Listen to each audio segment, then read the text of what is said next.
Hi, and welcome back to week 8, session 2 for this week. Okay, lovelies? So we are looking at the art of persuasion and rhetoric with a new focus on rhetorical figures. So to warm us up this week, okay, write the answers in your book. Now, if you prefer, you can just pause the screen, ignore my voice, or if you like to have the questions read to you in a soothing and calm way, I will do that. But these are our starting tasks, okay, guys? So number 1. Is a rhetorical figure designed to be A, persuasive and memorable, or B, manipulative and forgettable? 2. What kind of person would you describe using the illusion, he's such a homer? There's a little picture of the homer I'm thinking of to help you. So if you were describing somebody using the illusion, oh gosh, he's such a homer, what sort of person comes to mind? 3. Is antithesis a link to a well-known idea in culture, religion, or literature, or the use of opposites? And 4. What is the writer trying to imply in the sentence? Although cleaning all of the rubbish from our beaches might seem like a Sisyphean task, if we all take part in weekly litter picks, then we will start to make a difference. So guys, pause, just get your answers down, and we'll go through them together shortly. Okay, so give yourself a tick if you're right. If you're wrong, don't just cross it and leave it. Make sure you write down the right answer. The whole point of review is to make sure you move forward with the right information. So a rhetorical figure is designed to be, yes, A, persuasive and memorable. Okay, we want to remember it. That's the memorable part, and we want to be influenced by it. Now, there was a little bit of a trick because actually manipulative can be seen as a form of persuasion, influencing and manipulating, but you had to have the whole bit right. And that forgettable is not what rhetorical figures are about. They're designed to be remembered. Okay, so it had to be A, persuasive and memorable. So what kind of a person would you describe using the illusion, he's such a homer? Now, there's variety here. Look at him with his donut. Isn't he lovely? But it could be a person that's greedy. Oh, he's such a homer, he's greedy. A person that's lazy. A person who really loves their kids but makes mistakes. A person who eats too much. A person who's not as clever as we would like. So any of those, we could create the illusion by using the reference. He's such a homer Simpson. Okay, and I think there was actually an episode of The Simpsons where he makes it into the dictionary. Okay, being such a homer. Okay, so antithesis. Okay, is it a link to a well-known idea in culture, religion, or literature, or the use of opposites? Now, there was a little clue because number 2 said, using the illusion, he's such a homer. Now, that is the link to a well-known idea in culture, religion, or literature. So antithesis is the use of opposites, and illusion is where you make that link to somebody or something that's well-known in culture, religion, or literature. Okay, now what about number 4? What is the writer trying to imply? If it's a Sisyphean task. Okay, that it's seemingly impossible and endless. So cleaning all the rubbish from the beaches might seem like an endless and impossible task. And that's the illusion to Sisyphus. Yep, pushing that boulder up a hill, it seemed like an endless, impossible task. Okay, brilliant. So mark yourself right. If you did get any wrong, just make sure you record the right answers now, so you're moving forward with a really lovely foundation. Okay, so that's what we're doing. Ooh, we got another one to look at, the labors of Hercules. So guys, look at us, cross-platform leaping. So in a minute, just pause me, go and have a look at this video on the labors of Hercules. Another Greek myth. Okay, as you're watching it, just make some retrieval notes. Who is he? What did he do? Okay, so you go and find out a little bit about Hercules, and I'll join you after for the next task. Okay, so who's Hercules? Okay, Hercules is what we call a demigod. Okay, half human, half god. Now I'm cheating. I'm doing all this from my remembrance of the Disney Hercules. Great one. No, I'm teasing. But okay, so what do we know about Hercules? He was incredibly strong. Now, the labors of Hercules is he underwent a series of trials to prove his strength and his heroism. Okay. So he's a hero, incredible strength and capabilities, okay? But that labors of Hercules underwent a series of tasks to prove his heroism, to prove that he was a worthy hero. So we're going to see how that story can be used and applied in this context, okay? You ready? So we've got a little extract here from a newspaper story. Look, it's a really up-to-date newspaper story. We've got old Matt Hancock, our health secretary. So we're just going to read the story through, the little extract, and then we're going to look at these phrases and give you a chance to copy and complete them. Okay, so the UK will now ensure daily deliveries of personal protective equipment, PPE, to frontline workers, Health Secretary Matt Hancock has said. He told the daily coronavirus briefing it had been a Herculean effort after criticism the government was not doing enough to protect critical NHS staff. Okay, so we're going to unpack this a little bit. So it says over here, what does Hancock mean by this phrase, Herculean effort? So in a minute, you're going to pause and copy and complete these statements, okay? By describing the deliveries of PPE as being a Herculean effort, Hancock suggests that the task will be. So you're going to get to think about that in a minute and write your answer down. Now, which of the two illusions creates the positive outlook, or for want of a lovely word the politicians use, the positive spin? Do we get a positive spin, a positive outlook, by referring to it as a Herculean task, or would it have been better if they'd have referred to it as a Sisyphean task? Which of the two Greek stories, Sisyphus or Hercules, actually creates a positive spin, a positive outlook on what the government's doing? So you're just going to copy and complete this statement. The allusion to creates a positive outlook because. Okay, so guys, you're going to pause that and have a go at completing those sentences. If you want to work with me, stay listening. If you want to do it by yourself and prove that you are better at this than I am, press pause now. Okay, so guys, if you're working with me, let's just unpack it a little bit. So Herculean effort. So they're referring, okay, to the process of getting PPE equipment to frontline workers as being a Herculean effort. Okay, so what do we know about Hercules? What can you remember about him? So Hercules was strong. He was a hero. It was a difficult set of tasks, but he overcame them. So he was a champion over difficult and challenging circumstances.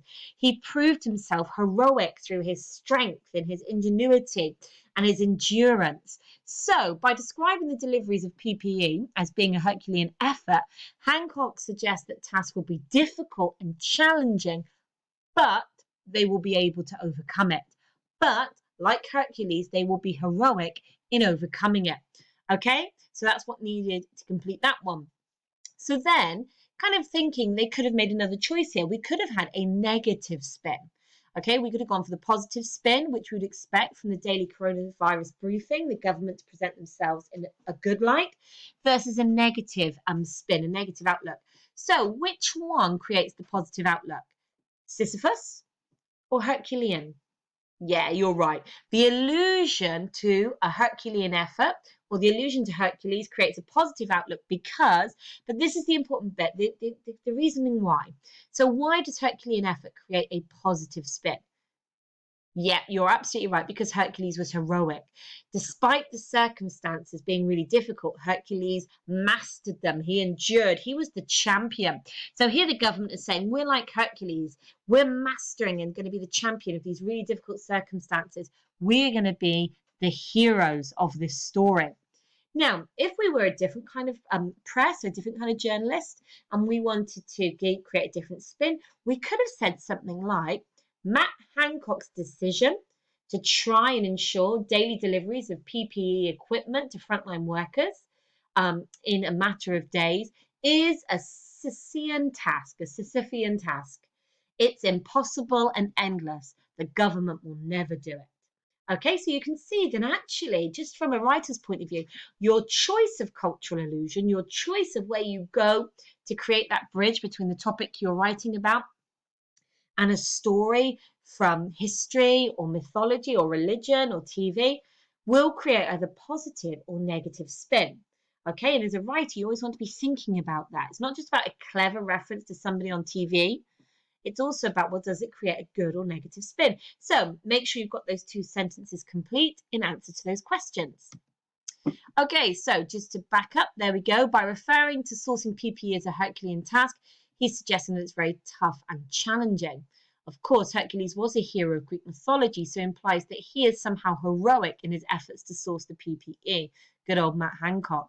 And this is a far more positive allusion than the Sisyphean task. In broad terms, they're quite similar. they suggest something that seems impossible. The key difference is that Hercules completed his challenges and Sisyphus did not. Okay, so now I want you to write a suitable sentence for litter picking that uses an allusion to the Hercules effort. So you might like to rewrite the following. Clearing our beaches of litter will require a great deal of hard work. So we could rewrite that. Clearing our beaches of litter will need a Herculean effort. We will need to be strong and endure and keep going to complete this difficult and challenging task. So actually, the Herculean effort would be a better allusion in a speech, trying to persuade and manipulate people to do a litter pick with you, than maybe what we did yesterday with the Sisyphean task, because that kind of had a negative outcome. We're never going to achieve it. Okay, so pause the screen and rewrite your sentence to include the phrase Herculean effort. Brilliant. So we've been looking at some rhetorical figures, antithesis, allusion, but also it's not just about what goes into your writing, but how it's structured.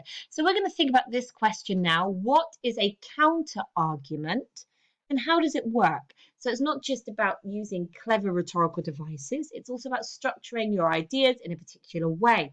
And when you want to persuade people, when you want to appeal to their logos, their reason and their logic, as well as their pathos, their emotions, sometimes it's about presenting yourself, your ethos, as being credible and trustworthy, and not just shouting down the other side, not just saying that other side's rubbish, but actually having a counter argument. That's what we're going to look at today. So if you want a little mini subheading, write down our big question. What is a counter argument and how does it work? Okay, so to help us think about creating a counter-argument, I want you to write down this new vocabulary, specious. Okay, not species, not special, specious. So write down the adjective. Now this means that something is superficially plausible. In other words, it could be right, but actually it's wrong. Now this is what we want to do in a counter-argument. We want to momentarily show that we are big enough, clever enough, confident enough in our own ideas that we could possibly acknowledge that the other side could maybe be right. And then, bam, we prove they're wrong. So cruel, but it's a very clever rhetorical device. So we're showing that we're trustworthy and credible and open-minded enough to say, do you know what? Those other people could be right, but... And then we undermine their argument. So a counter argument is actually like really clever gameplay. It's better than just shouting down the other side. It's better than just saying, you're wrong, rubbish. You know, that kind of heckling argument we sometimes see like in the House of Commons, like, woo, hiss. It's kind of like a pantomime, you know. No, you're not, you're wrong, you're wrong. That kind of arguing with somebody where we just try and shout louder than them or we try and put them down and insult them is the worst kind of counter argument because suddenly we lose our credibility. People don't trust us. We're not coming off as very good people. Okay. So this way of creating a counter argument is really important. So we think about acknowledging that the other side could be right. They superficially could be right, plausible, but you're wrong. And we're just going to look at that in practice. Okay, so just pause and write down that keyword meaning superficially plausible, could be right, but fundamentally wrong, that lovely adjective. Okay, so really a counter argument simply means anticipating the opposite view and respectfully suggesting it's wrong. And it kind of sounds like this, these are the sort of phrases we might use. There are, of course, people who believe that, but this is a specious argument because, do you see, I've brought in Google to help me say that word because I was getting a mental block to it. So there are a lot, of course, people who believe that, but this is a specious argument because, okay? So what does that really mean? So it's recognizing, right? If you said to me, Miss Deutsch, okay, there's no way I should be learning at home. It's really difficult. And I might say, well, of course there are people who believe that. But research suggests that any learning undertaken at home is beneficial to your future. Anybody that argues you shouldn't be learning at home, this is a specious argument because it suggests that you are not capable of learning.